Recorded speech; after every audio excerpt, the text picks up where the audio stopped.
Welcome to your channel Life in Minutes. We're always keen on offering on what's new and useful.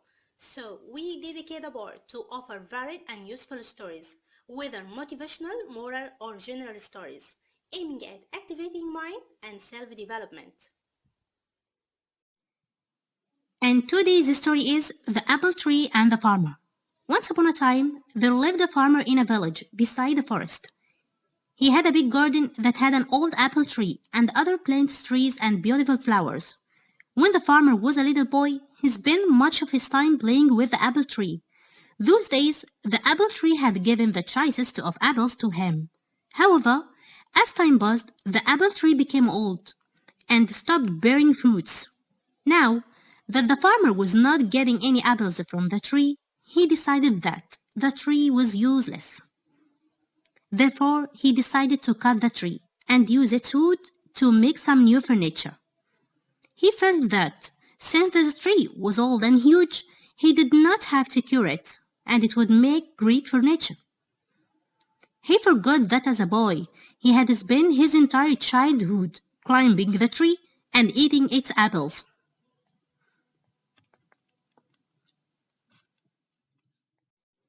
Now, the apple tree was home to several little animals in the neighborhood. This included squirrels, sparrows, and a huge variety of birds and insects. When the farmer took his axe and began chopping the tree, all the little animals came rushing down. They all began to plead with the farmer. They gathered around the farmer and said, "Please, don't cut the tree. We used to play with you when you were small. Under this very tree, this is our home and we have no other place to go." The farmer was adamant. He raised his axe and the commotion grew.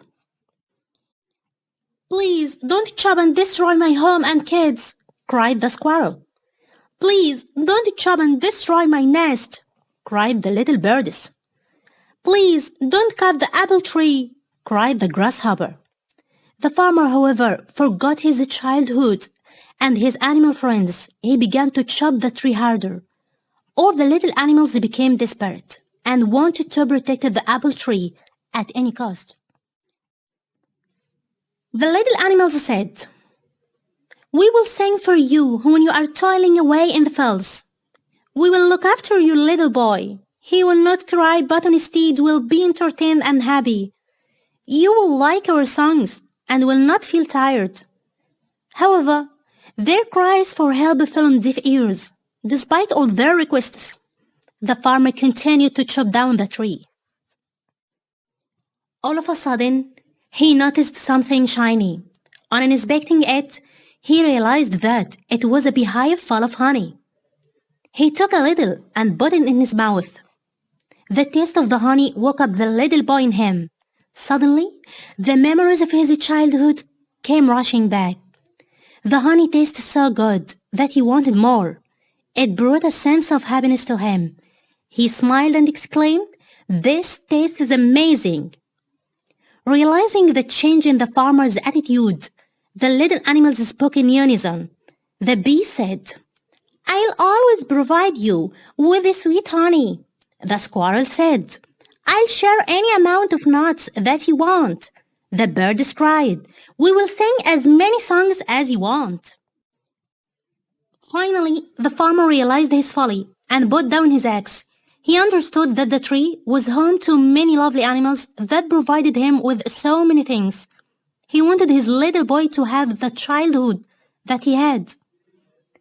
The farmer realized that the apple tree was not that fruitless.